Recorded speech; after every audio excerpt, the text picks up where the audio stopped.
Hola, bienvenido a Recorriendo Chile entre 1970 a 1973.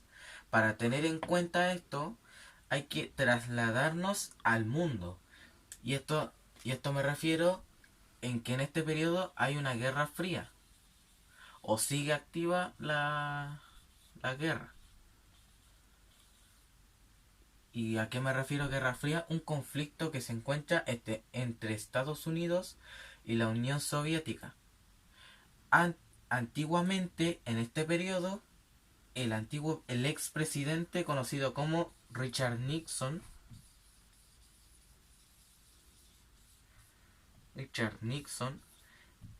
era el actual presidente que regía en este periodo. Y él es uno de los principales presidentes que se involucra durante este periodo. Y a este lado tenemos al expresidente Allende, o conocido mejor como Salvador Allende Gossens.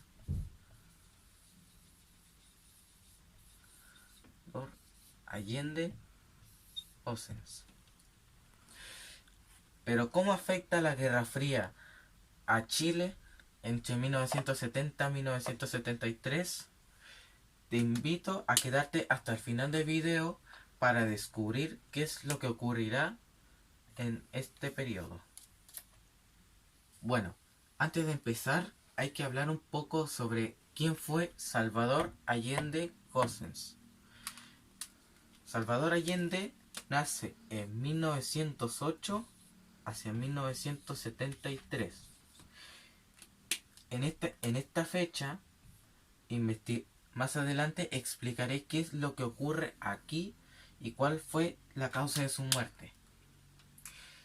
Bien, como había dicho, nació en 1908, Santiago, en Chile. Sus estudios abarcó desde niño, pero cuando llegó a la universidad no eligió cualquier universidad, eligió la Universidad de Chile, donde él comenzó a estudiar la medicina. Más adelante en su vida, él se destaca por secretario del Partido Socialista. Y antes de ser el presidente de la República, es el presidente del Senado.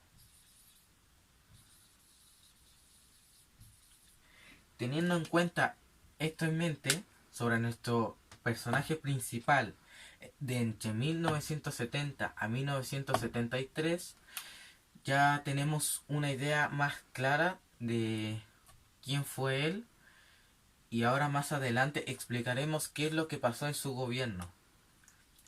Ah, antes de seguir, hay que mencionar qué es la Unidad Popular y qué relación tuvo con Allende con respecto a su presidencia. Bueno, la Unidad Popular es una coalición de partidos de izquierda. Eso hace que eso ayuda a Allende como representante del partido. El Partido Comunista es el representante, el cual la Unidad Popular lo ayuda a llegar a ser presidente de la República. Ahora ya podríamos empezar desde 1970 con, con las elecciones presidenciales. Bien, llegado la elección de 1970, ya empezaría las votaciones, ya que Eduardo Frei Montalva dejó su mandato, o dejó su gobierno, conocido como Revolución en Libertad. Lo voy a poner aquí abajo porque no se puede ver. no se puede escribir bien. Bueno, en otras palabras, él ya estaría listo para dejar su cargo a otro candidato. Y en este caso salen tres candidatos pertenecientes a distintos partidos políticos. El primero sería Radomiro Tomic, que obtendría un 27,8% de los votos. Él es un representante del Partido Demócrata Cristiano.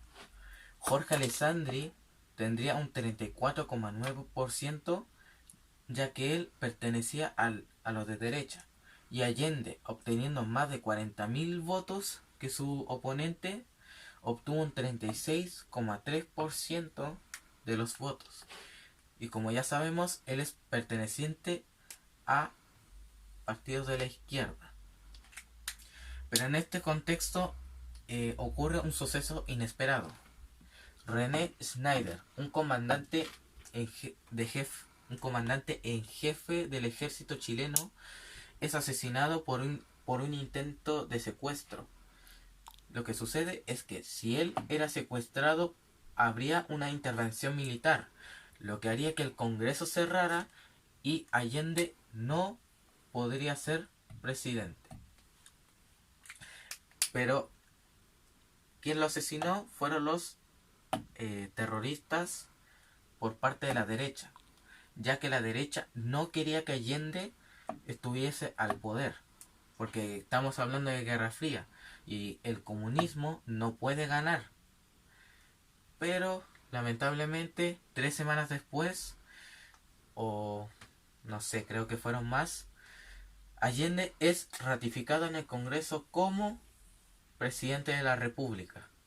Ahora ya estaría listo para empezar su mandato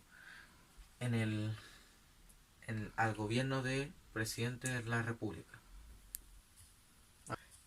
Para resumir lo más posible en este periodo, ya que pasan muchas cosas, pero les vamos a resumir un poco las más importantes. Primero, la baja de producción del cobre. Bueno, el gobierno intentó implementar varias formas de participación por parte de los trabajadores por la reforma, o sea, por la expropiación de las tierras, pero como las personas no estaban de acuerdo con Allende, ellos se rehúsan y la producción del cobre y exportación comienza a bajar significativamente. ¿Por qué? Porque esos trabajadores, ¿cómo se dice? No estaban de acuerdo con la reforma agraria que ahora lo estaba impulsando Allende. Porque la idea principal de la reforma agraria en este periodo sería expropiar las tierras y que el Estado estuviera a cargo de ellas, por lo que hubo un rotundo no y una respuesta con mucha violencia. Edmundo Pérez, un ex demócrata cristiano, es asesinado por un grupo de terroristas de izquierda.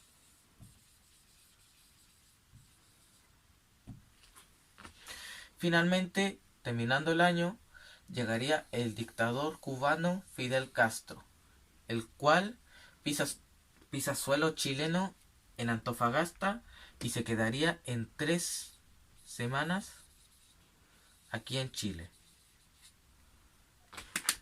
Con eso ya terminaríamos el primer año. Ahora llegaremos a 1972, donde los problemas empiezan a, como por así decirlo, empiezan a realizarse un caos. Ocurre una crisis económica, el cual la inflación aumenta.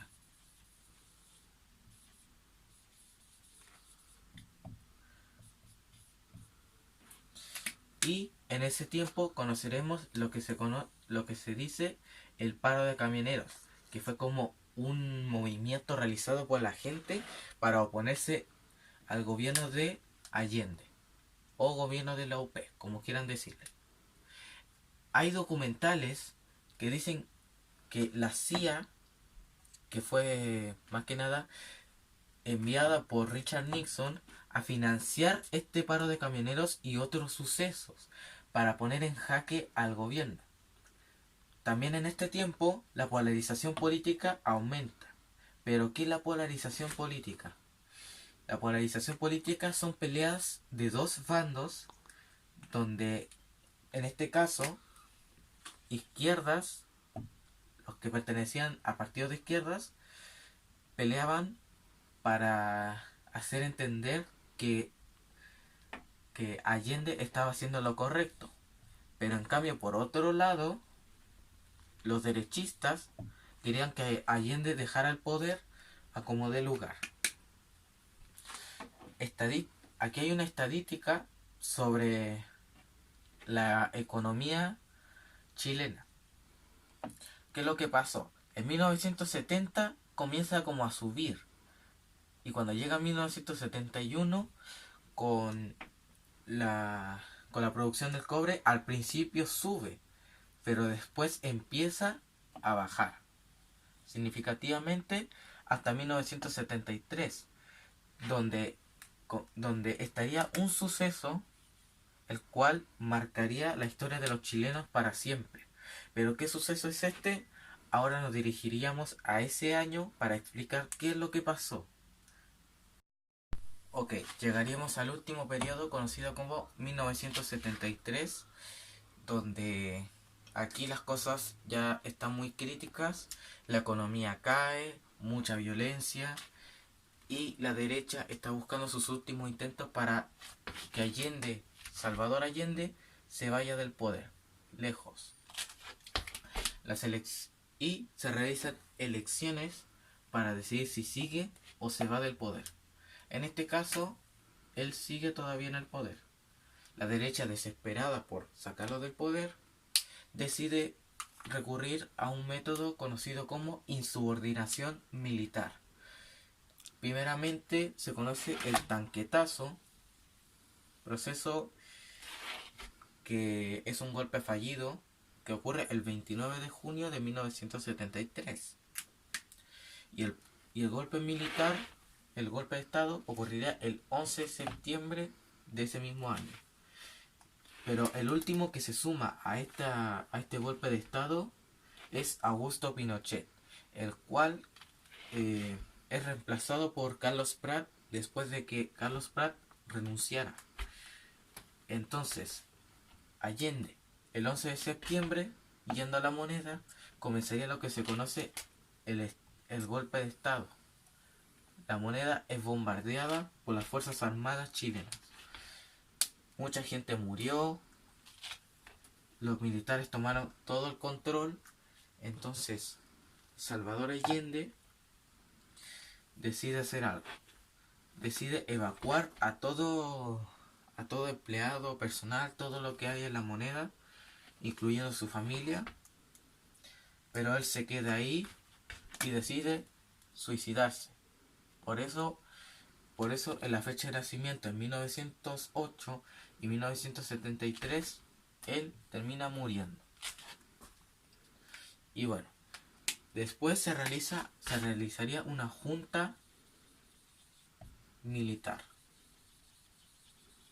para decidir quién sería el encargado de gobernar Chile. En este caso fue nuestro general Augusto Pinochet, donde él realizaría un quiebre de democracia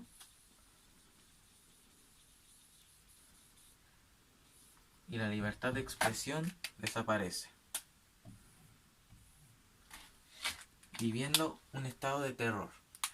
Pero todo esto se recuperaría en el plebiscito de 1986, donde se devolvería a la democracia. Y aquí ya dejaríamos de vivir en esta dictadura de terror.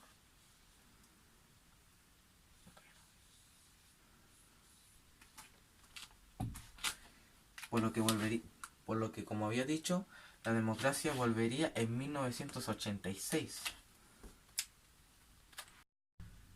terminaría ya con mi opinión personal sobre este proceso o tiempo en el que se desarrolló toda esta crisis. Por ahora mi asistente no está conmigo y esto sería lo último. Bueno, eh, mi opinión personal es que ojalá toda esta situación no se vuelva a repetir en un futuro para Chile ni para otro país latinoamericano, europeo, bueno, cualquier país. Espero que no tenga lo que sufrió Chile. Actualmente nuestro presidente es Piñera y mucha gente obviamente no está de acuerdo con su mandato ya que cometió muchos errores y ojalá no haya una intervención militar de nuevo, porque con la dictadura eso fue como, más que nada fue, por así decirlo, un aprendizaje, ya que de los errores se aprende. Así nos daremos cuenta cuál o qué decisión debemos tomar o qué candidato elegir y tener conciencia sobre la participación. Gracias.